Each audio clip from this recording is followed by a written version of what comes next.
The scent of aging paper and leather, usually a profound comfort to Lillian Hayes, had begun to smell like decay. Her bookstore, Hayes & Son, purveyors of fine literature, had been the heart of her family for 2 generations, a quiet sanctuary of stories nestled on a respectable street in Chicago. But the year was 1926, and the city's pulse was a frantic, jazz-fueled rhythm that had little time for the quiet cadence of classic literature. The bookstore was failing. At 28, Lillian was as much a fixture of the store as the tall rolling ladders and the worn Persian rug. With her dark hair pinned in a neat, sensible bun and her sharp, intelligent eyes often shielded by a pair of reading glasses, she was a woman of quiet strength and fierce devotion. That devotion was now entirely focused on her ailing father, whose sickness had not only stolen his vigor, but had also consumed the last of their family's savings. The eviction notice tucked away in the desk drawer was a constant, terrifying secret. They were weeks away from losing everything. She was closing up the shop one rainy Tuesday evening, the dim light from her desk lamp casting long shadows across the silent rows of books. When the bell above the door chimed unexpectedly, a man stepped inside, shaking the rain from his dark, heavy overcoat. He was tall and impeccably dressed, but there was a hardness in his posture, a stillness in his gaze that did not belong in her quiet world of stories. "We are closed for the evening, sir," Lillian said, her voice polite but firm. "I am aware," the man said, his voice a low, smooth baritone that seemed to absorb the light in the room.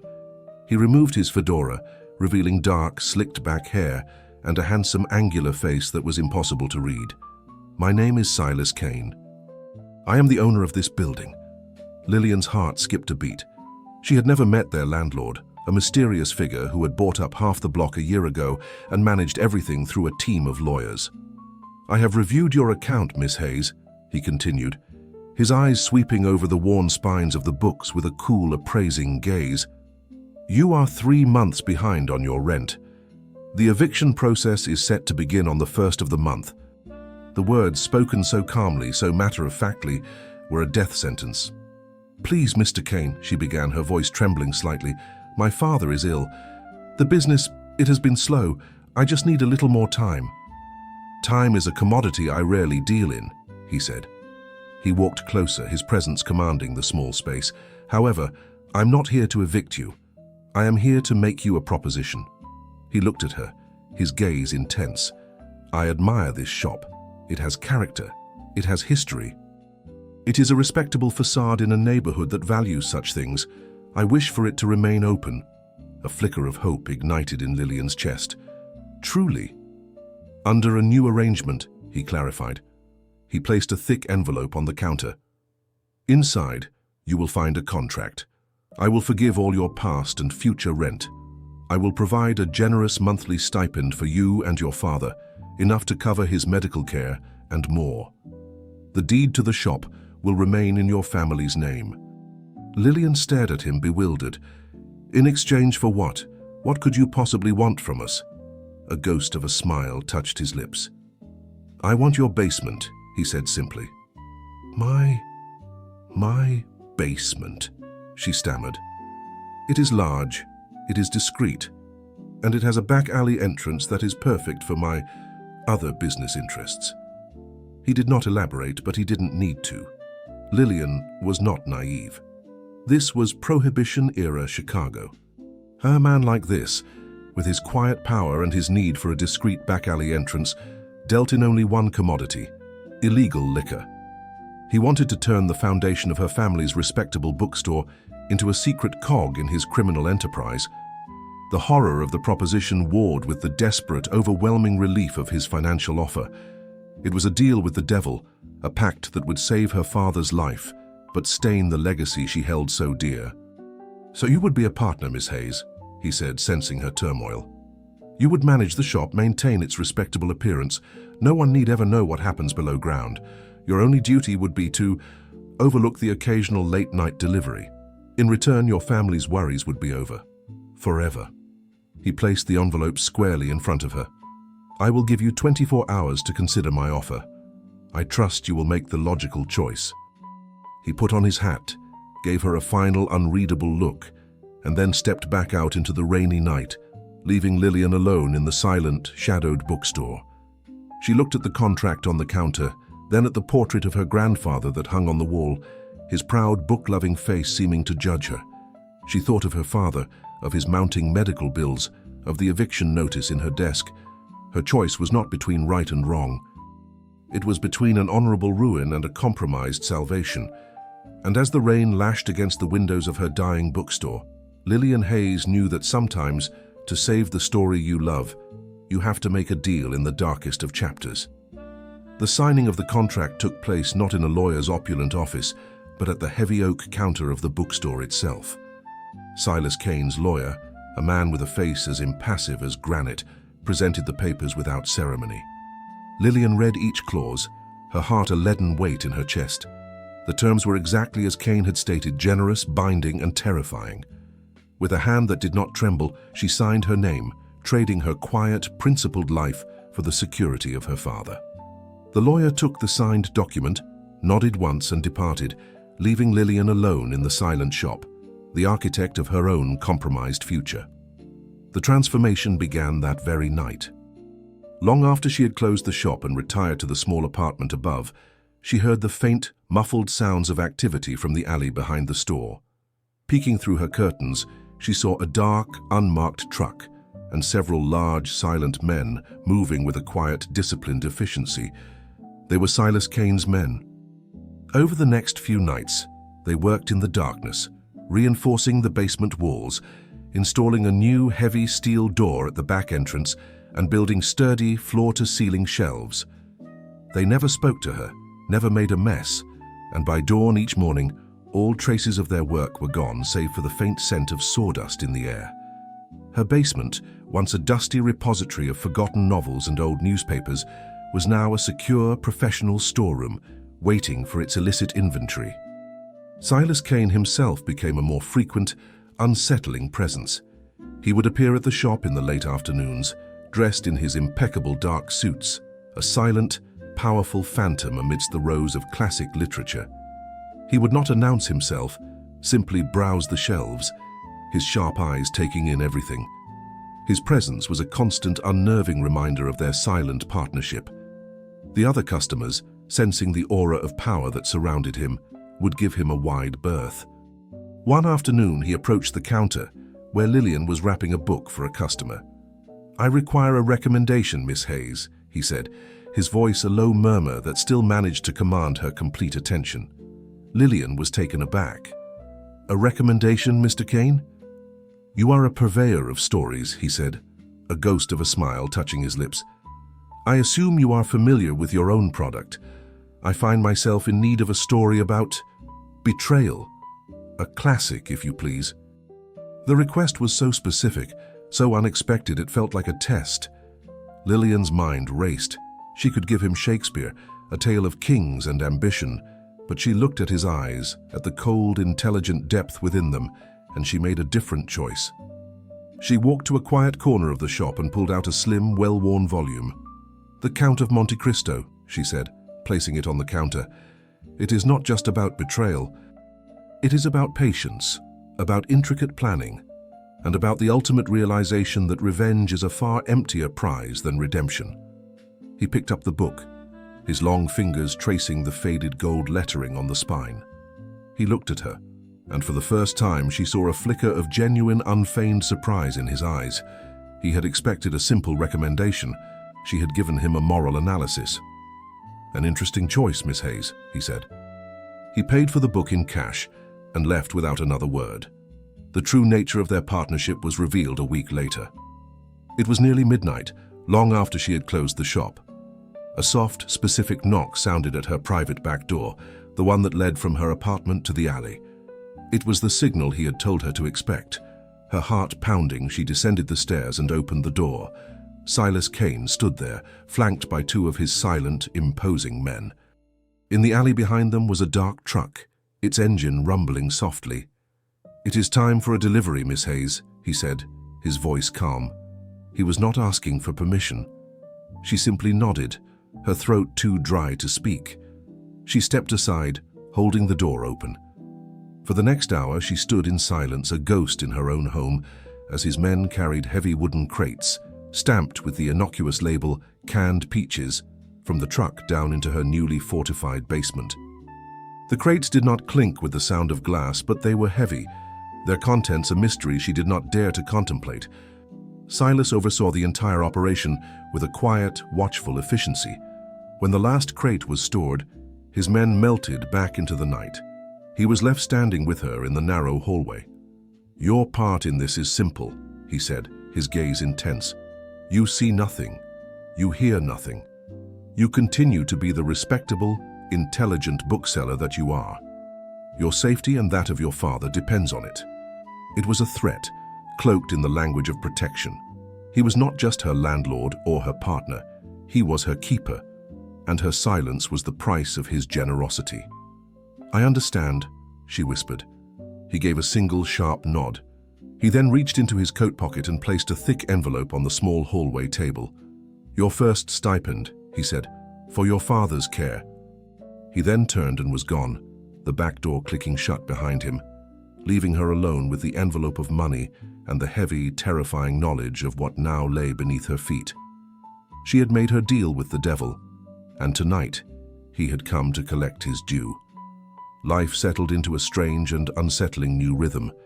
By day, Hayes & Son was once again a respectable, thriving bookstore.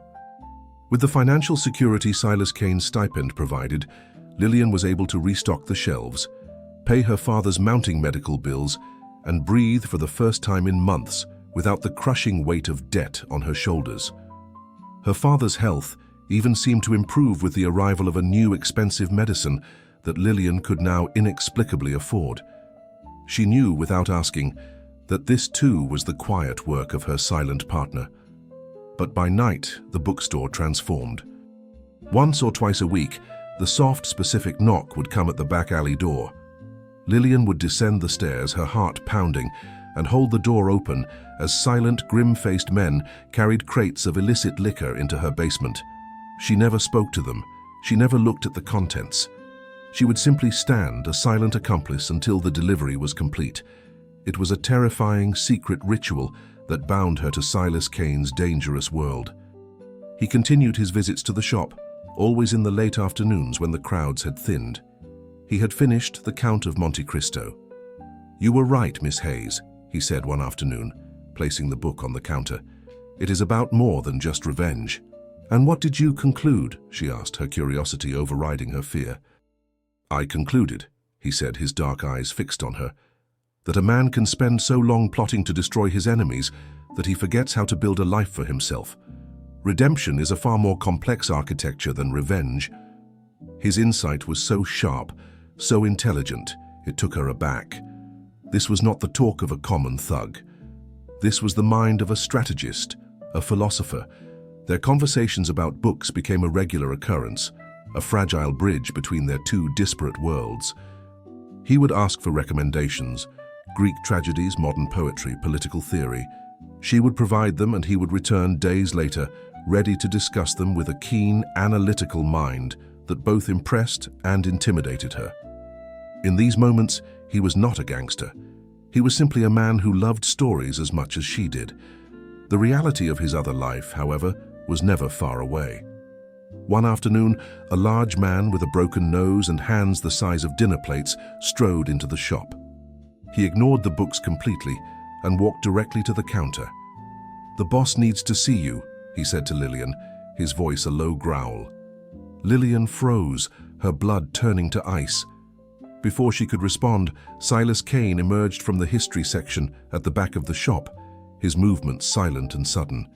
"She is busy, Leo," Silas said, his voice dangerously calm. The large man, Leo, seemed to shrink under his boss's cold gaze. "I am conducting business here. Whatever it is, it can wait." "But boss, it's about—" "It can wait," Silas repeated, his voice dropping to a whisper that was more menacing than any shout. "Do not ever interrupt me here again, and do not speak to Miss Hayes. Is that understood?" "Yes, boss," Leo mumbled, before turning and hastily exiting the shop. Silas turned to Lillian, his expression unreadable. "My apologies for the interruption. Some of my associates lack a certain decorum. He then picked up a book of poetry. "Now, tell me about this Mr. Yates." The incident left Lillian shaken. It was a stark reminder that the quiet, intelligent man who discussed poetry with her was also a man who commanded figures like Leo with absolute, unquestioned authority.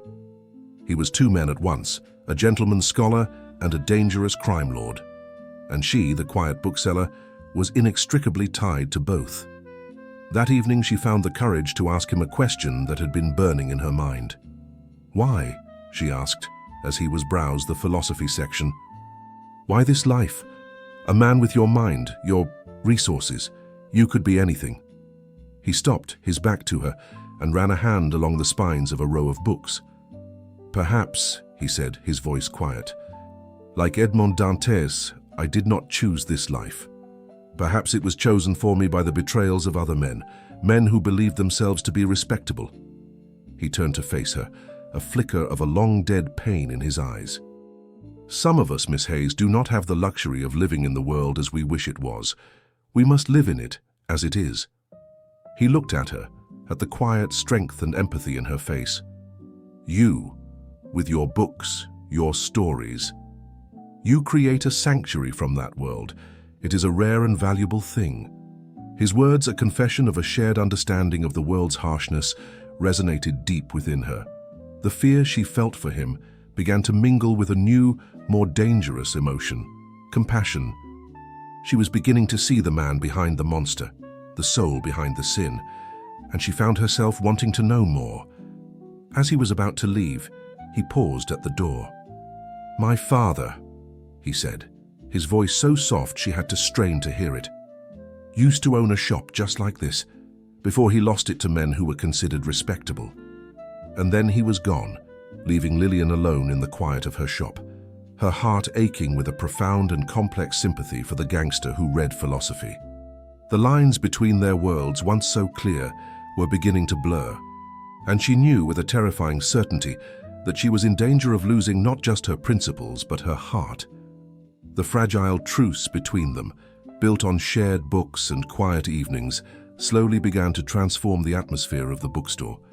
Silas Kane's visits became less of an intrusion and more of a complex, anticipated ritual.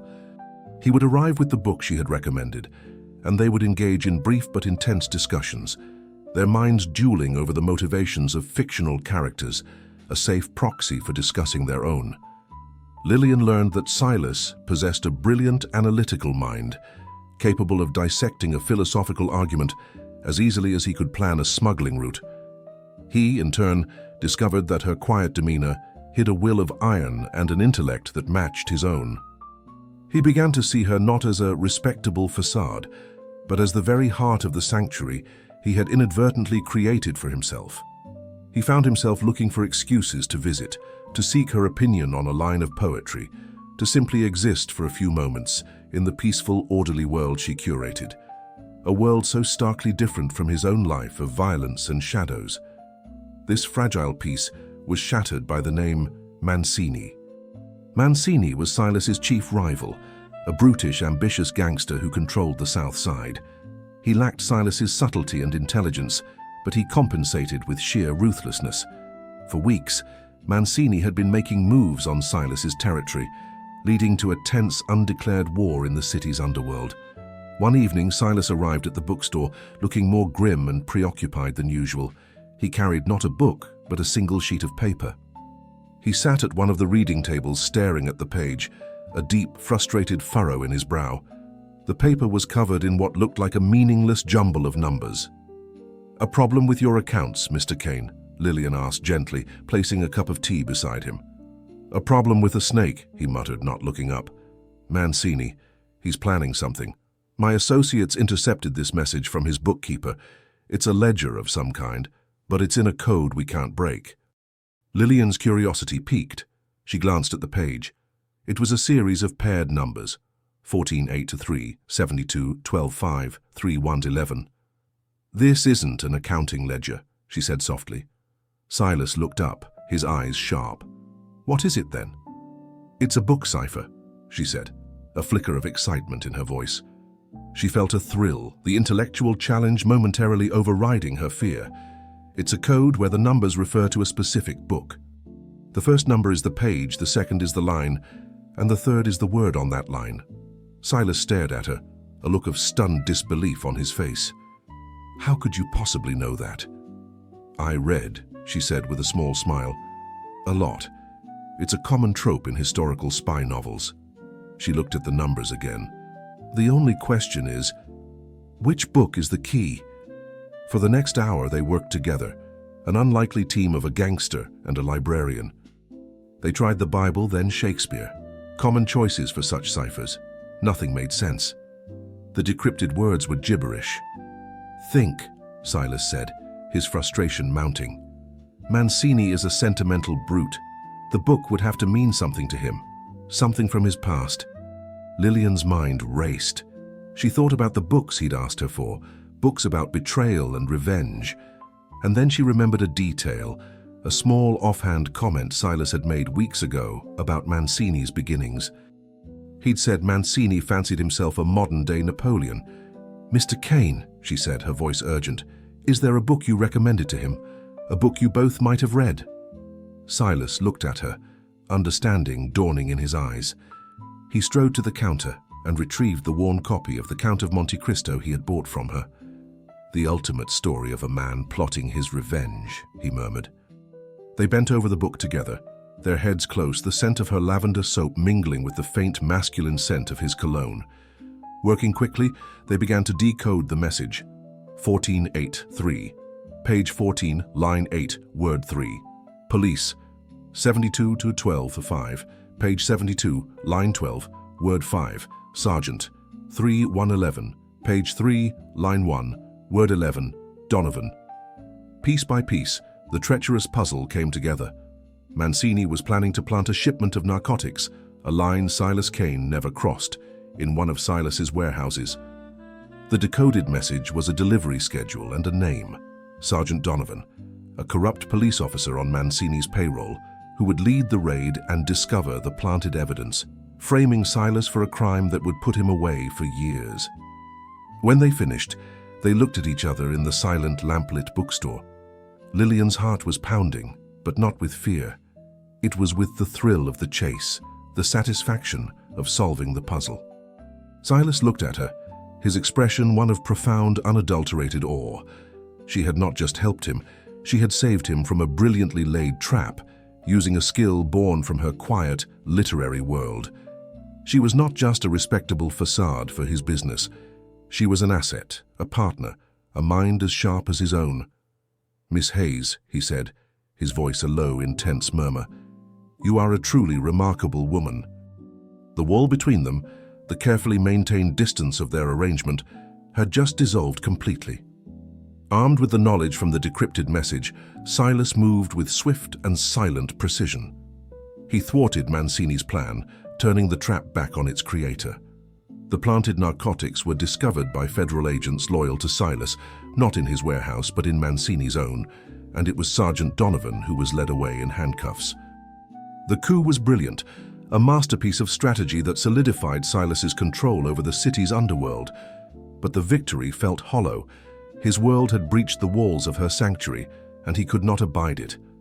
Mancini, humiliated and furious, retaliated not with gang warfare, but with a petty, vicious act of intimidation. One evening, as Lillian was preparing to close the shop, the front window shattered, a brick hurtling through the glass to land among a display of new novels. It was a message, a warning. "You are not untouchable." Lillian cried out in shock, stumbling backward, her heart seizing with terror.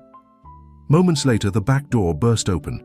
It was Silas, his face a thunderous mask of cold rage, a pistol held firmly in his hand. He must have had his men watching the shop.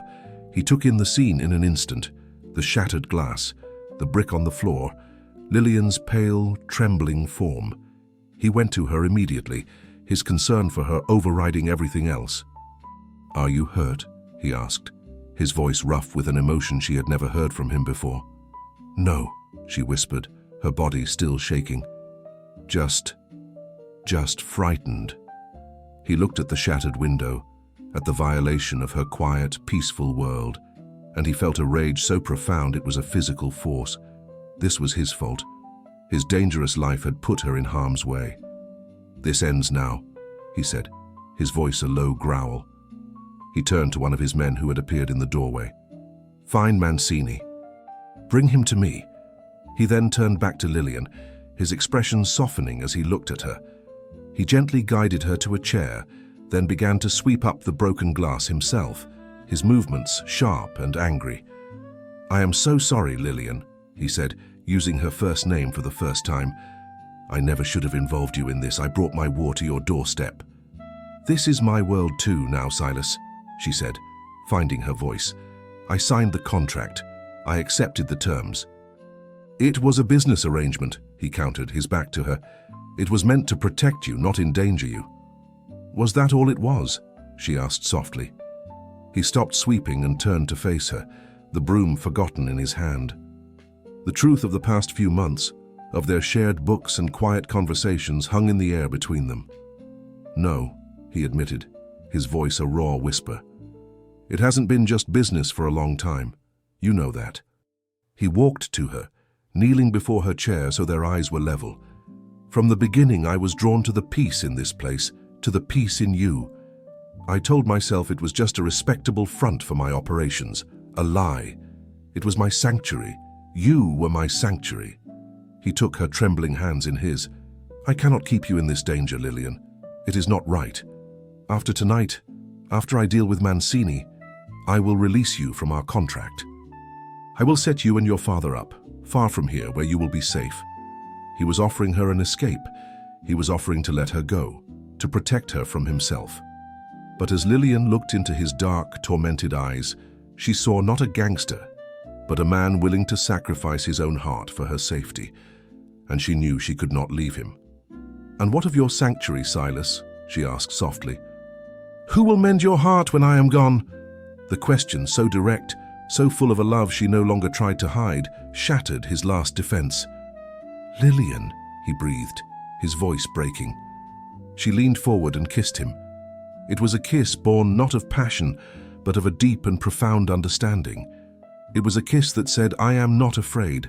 I see you. I choose you." When they broke apart, he rested his forehead against hers. "I love you," he whispered, the confession a painful, beautiful truth. "And because I love you, I must let you go." "No," she said, her hands coming up to cup his face. "Because you love me, you must let me stay. My place is here, with you." He looked at her, at the unwavering strength in her eyes, and knew he was defeated. He could face down any gangster, any cop in the city, but he was powerless against the quiet courage of this bookseller. "Marry me, Lillian," he said, the words a sudden, desperate plea. "Not as a partner in a contract, but as my wife. Let me give you my name. Let me give you my protection always." In the middle of her ruined, beautiful bookstore, surrounded by the scent of old paper and shattered glass, Lillian Hayes looked at the most dangerous man in Chicago, and she saw not a gangster, but her home.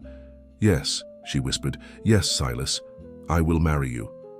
The decision to marry, made in the immediate, raw aftermath of the attack, felt both insane and perfectly, undeniably right. The shattered window of the bookstore was a stark reminder of the violent world that Silas inhabited, but his desperate, heartfelt proposal was a testament to the new world he wanted to build with her. The following morning, the bookstore was a hive of quiet activity. Silas's men, including the imposing Leo, arrived not as intimidating figures, but as efficient workers. They replaced the broken glass, repaired the damaged window frame, and cleaned every last shard from the floor with a surprising, almost reverent care. They worked in silence, their respect for Lillian now palpable. She was no longer just a part of their boss's business. She was the reason for the fierce, protective loyalty they now showed. Silas arrived later, his face grim, but his eyes soft when he looked at her. "Mancini has been dealt with," he said simply.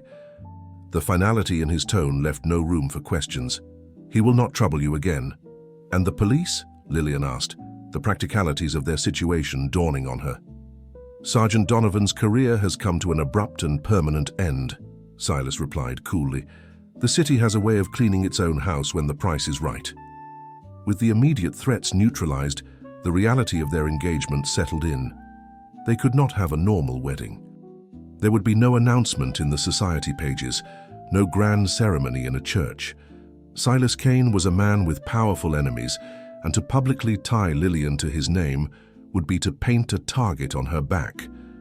"It will have to be a secret," he said that evening, as they sat in the quiet of the restored bookstore. "A civil ceremony. Just us, a judge I trust, and 2 witnesses." Lillian looked around at the rows of books, at the sanctuary she had fought so hard to protect. "Our life will always be in the shadows, won't it?" she asked, a note of melancholy in her voice. He took her hand, his thumb stroking her knuckles. "Our life will be wherever we are together," he said, his voice a low, sincere promise. "I will build a fortress around you, Lillian.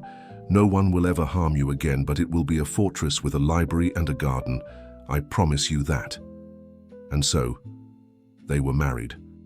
The ceremony took place a week later, in the dusty, forgotten chambers of a retired judge on the south side, a man whose loyalty Silas had secured years ago.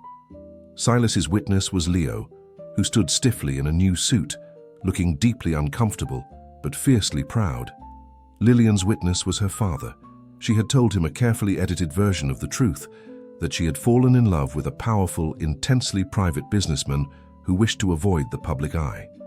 Her father, seeing the genuine love and happiness in his daughter's eyes and the quiet, protective strength in Silas's, had asked no further questions. Lillian wore a simple but elegant dress of deep blue silk. Silas wore a dark suit. They exchanged simple, heartfelt vows, their words a quiet, profound truth in the dusty, sunlit room. It was not the wedding she had ever dreamed of, but as she looked at Silas, at the love and devotion in his eyes, she knew it was the only wedding that had ever mattered. Their honeymoon was not a trip to Paris or the Italian Riviera. It was a week spent in the quiet seclusion of the bookstore. For 7 days they shut out the world. Silas did not take meetings or answer telegrams. Lillian did not worry about ledgers or deliveries. They existed only for each other. It was in these quiet, uninterrupted days that they truly discovered one another. He learned of her quiet, sharp wit, of her secret love for terrible, penny, dreadful novels. She learned of his surprising, encyclopedic knowledge of ancient history, and of the profound loneliness that had been his constant companion since his family's betrayal. One night he finally told her the full story.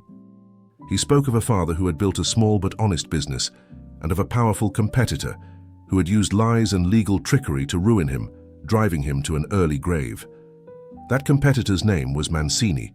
Silas, then just a young man, had been left with nothing but a burning desire for justice, a desire that had slowly over the years twisted into a quest for power and revenge. "I became the monster I needed to be to fight the monsters of this city," he said, his voice low, his gaze fixed on the fire he had built in her small apartment hearth. "I built an empire in the shadows because the world of daylight was full of liars and thieves in respectable suits. I never imagined there could be any light left for me." "You were wrong," she whispered, her hand finding his in the firelight.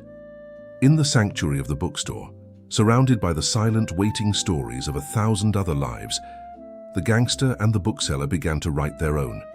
It was a story born of danger and desperation, but it was being forged in the quiet, steady fire of a deep and unexpected love. Their secret marriage settled into a strange, dual existence. To the outside world, Lillian Hayes was still the quiet, respectable owner of Hayes and Son, but within the walls of the bookstore, she was Mrs. Silas Kane, the wife of the city's most powerful and enigmatic crime lord. Silas, true to his word, built a fortress around her. The late-night deliveries to the basement ceased. He moved his operations to a new, more secure location, refusing to let his dangerous world touch her doorstep ever again. The bookstore was to be her sanctuary, and he was its fierce, unseen guardian. He showered her with a quiet, thoughtful generosity. He hired the best doctors for her father, whose health improved dramatically. He established an anonymous trust that ensured the bookstore would be financially secure for the rest of her life. He would arrive in the evenings with rare first editions he had sourced for her, or a small perfect bouquet of flowers from a specific vendor he knew she liked. Lillian, in turn, began to mend the broken parts of his soul. She filled his life with a warmth and peace he had never known. She read to him by the fire, her calm voice a balm to his restless spirit.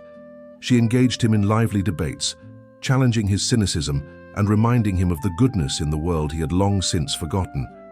She was his anchor, his moral compass, his home. But the shadows of his past were long, and they could not be outrun forever. The fall of Mancini had created a power vacuum, and a new, more ruthless faction from out of town was attempting to move in on Silas's territory. The whispers of a new gang war began to circulate through the city. Lillian saw the change in him immediately. The old tension returned to his shoulders. He became more guarded, more preoccupied. The quiet evenings in the library were replaced by hushed, urgent meetings with his lieutenants. "It is nothing that concerns you, my love," he would say, trying to shield her.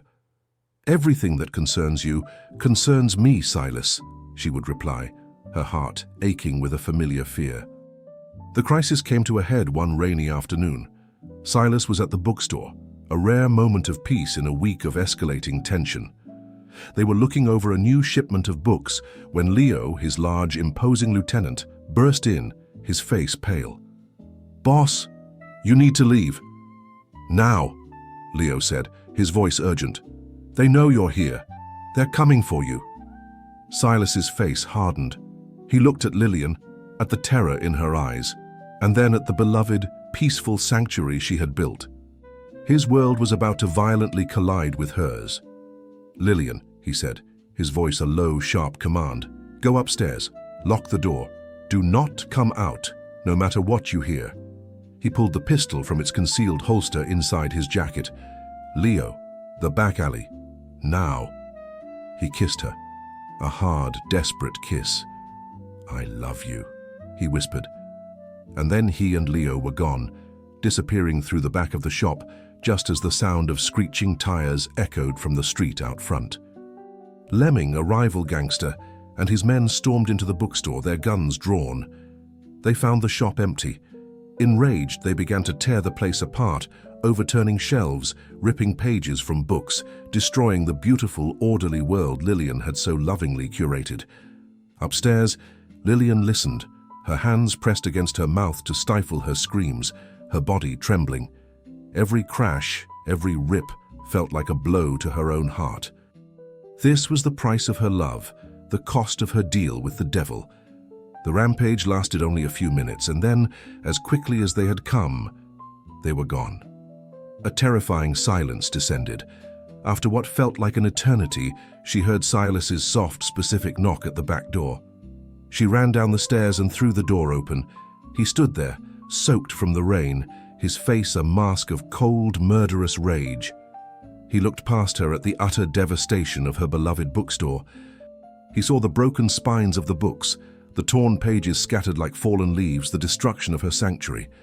He looked at her, at the tears streaming down her face, and something inside him broke. The cold, calculating gangster, the man who had built an empire on control and intimidation, was shattered by the sight of her pain. He pulled her into his arms, holding her tightly amidst the ruins of her shop.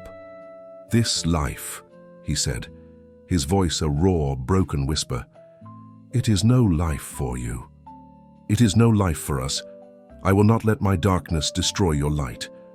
In that moment, standing in the wreckage of his own making, Silas Kane made a decision. He had spent his life amassing power in the shadows, but for her, for the chance at a real life with her, he would do the one thing he had never thought possible.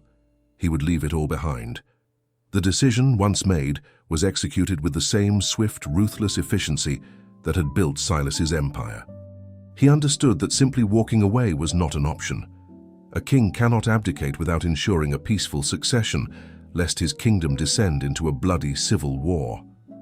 Over the next month, he worked tirelessly, not from the shadows, but from the quiet of the bookstore's back office, with Lillian as his silent, steadfast partner.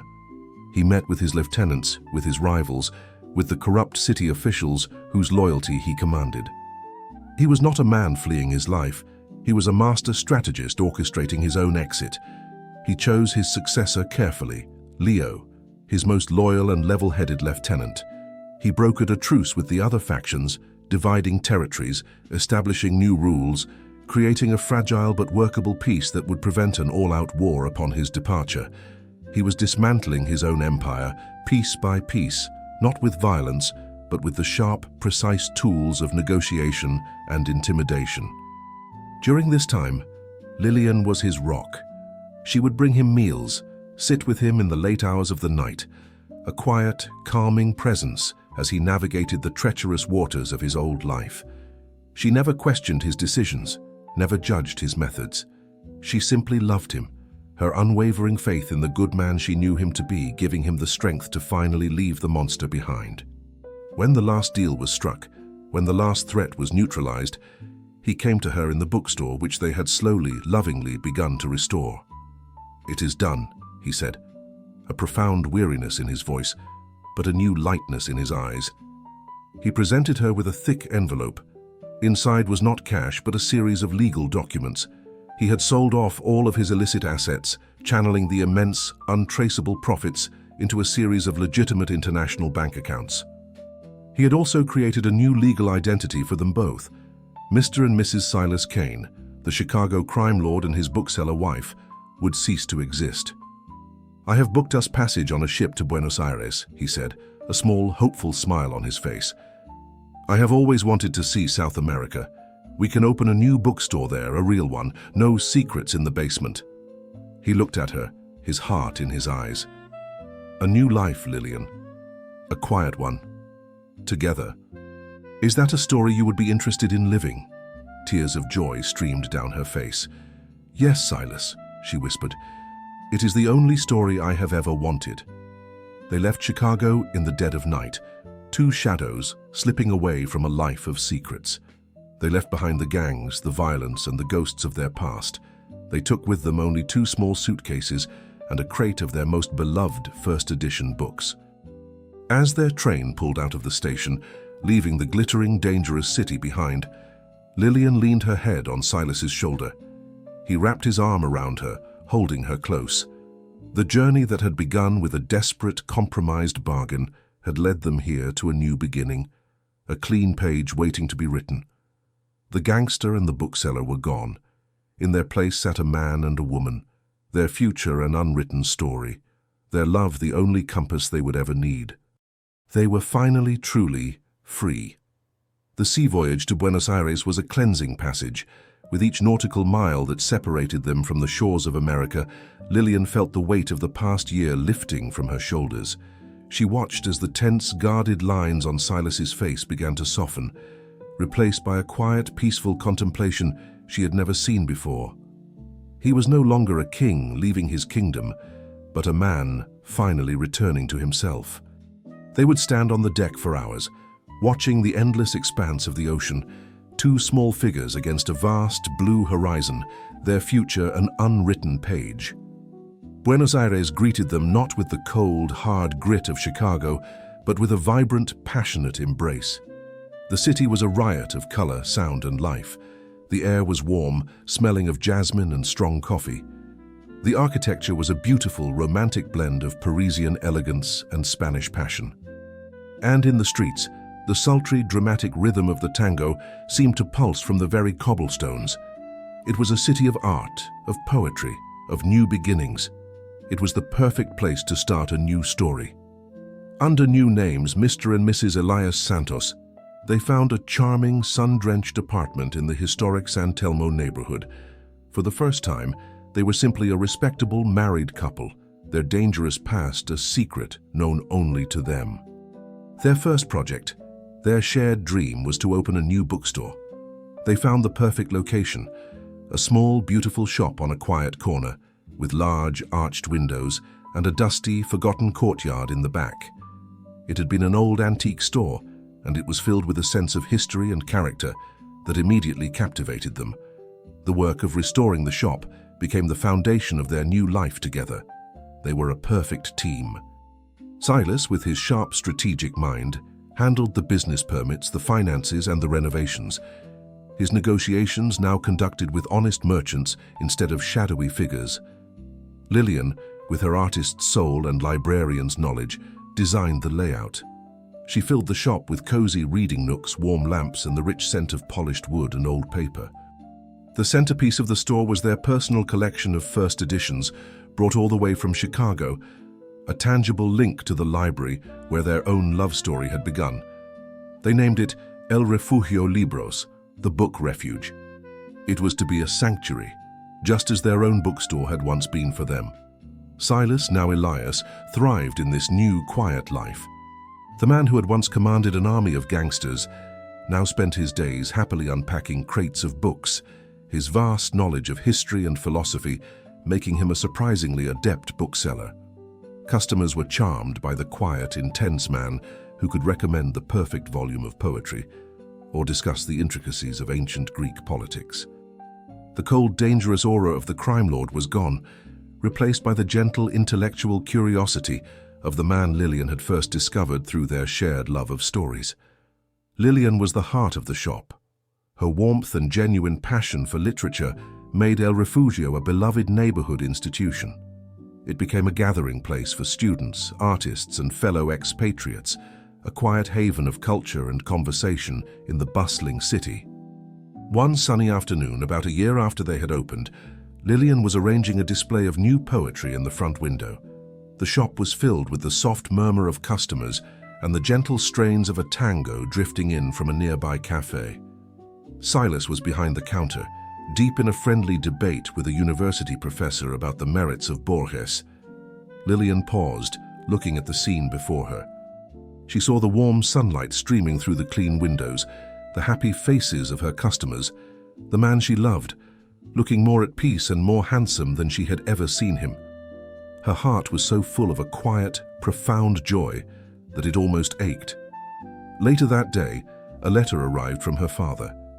His health was good, he wrote. The bookstore in Chicago, now managed by a distant cousin, was doing well enough. But the most important news was at the end of the letter. He wrote of his daughter, of his immense pride in the brave, strong woman she had become, and of his deep gratitude for the quiet, good man she had married. "I do not know the details of your Mr. Santos's past," he wrote, "but I know a man of honor when I see one. And he, my dear Lillian, is a man of great honor. He has given you back your light." She showed the letter to Silas that evening, as they sat in the small, beautiful courtyard behind the shop, which she had transformed into a lush garden. He read the letter, and a slow, genuine smile spread across his face. "A man of honor," he said quietly, as if testing the words. "It seems my story has a new ending." "Our story, my love," she said, her hand finding his. "Our story." They sat together in the twilight, the soft sounds of the city and the sweet scent of jasmine enveloping them. The ghosts of Chicago were a world away. The deal with the devil had led them, improbably, to this perfect, peaceful paradise. Their past was a closed book. And here, in their beautiful, book-filled refuge, a new volume, filled with quiet, happy chapters, was just beginning. The years in Buenos Aires were kind. They flowed by not with the frantic, dangerous energy of Chicago, but with the steady, graceful rhythm of a tango. El Refugio Libros became more than just a bookstore. It became a beloved cultural landmark in the heart of San Telmo. It was a place where poets would debut new verses, where artists would gather for coffee and conversation, and where anyone could find a quiet corner and a good book. Silas and Lillian, now known to all as Elias and Lillian Santos, grew old together in the warm, sunlit world they had built. The ghosts of Chicago faded, becoming distant memories, stories from a book they had read long ago about two other people. Silas, the man who had once been a king of the shadows, found a profound contentment in his new life. He was a respected intellectual, a man known for his sharp mind, his quiet generosity, and his deep, unwavering devotion to his wife. Lillian thrived. The quiet bookseller had become a vibrant pillar of her new community. Her gentle wisdom and kind heart made her a beloved figure. Their greatest joy arrived 2 years after they opened their shop, a son, whom they named Mateo. He was a child of the sun and the city, born into a world of love and stories, completely free from the darkness that had once defined his parents' lives. One warm evening, 15 years after their arrival in Buenos Aires, Silas and Lillian were closing the bookstore. The last customer had departed, and a peaceful quiet settled over the shop, the air rich with the scent of old paper and contentment. Matteo, now a bright, thoughtful young man, was upstairs in their apartment, studying. Lillian moved through the aisles, straightening a stack of books, her movements full of a familiar, practiced grace. Silas watched her from behind the counter, a soft, loving smile on his face. He was in his 50s now, his dark hair streaked with a distinguished silver, but the cold hardness in his eyes was gone forever, replaced by a deep, peaceful warmth. "Do you ever miss it?" Lillian asked softly, her back to him. "The power? The city? The life you left behind?" He was silent for a moment, considering the question. "I miss nothing of that life," he said finally, his voice full of a conviction that was absolute. "I was a king of an empire of fear, Lillian. My wealth was built on the quiet desperation of others. It was a hollow kingdom." He came to stand beside her, taking the book from her hands and placing it on the shelf. He gently took her hands in his. "This," he said, looking around the beautiful, book-filled room, "is a true kingdom. It is built on shared stories, on quiet afternoons, on the respect of our neighbors." He looked down at her, his eyes full of a love that had only deepened with time. "And it is ruled by the kindest, wisest queen I have ever known." She smiled, her heart full. "I was so frightened that first day you walked into my shop in Chicago. I thought you were the devil himself coming to claim my soul." "I was," he admitted, his voice a low murmur. "But you, my love, with your quiet courage and your unshakable faith in the power of a good story, you ended up saving mine." They stood together in the heart of their sanctuary, a testament to the power of second chances. They had rewritten their own story, transforming a tale of crime and compromise into an epic of redemption and love. The gangster and the bookseller had found their refuge, not just in a new city or in a charming bookstore, but in each other. He leaned down and kissed her, a kiss of comfortable, enduring love, a silent acknowledgement of the incredible journey they had shared. Outside, the vibrant sounds of a Buenos Aires night began to swell, the distant, passionate melody of a bandoneon, the easy laughter from a nearby cafe. Their past was a world away. Their future was here, in this room, in this moment, in a life built not on power, but on the simple, profound, and everlasting love of a good book and a good heart. It is never too late to write a new chapter for your life. The past does not have to be a prison. It can be a lesson that guides you toward a better future. True wealth is not found in what you own, but in the peace you cultivate in your own heart.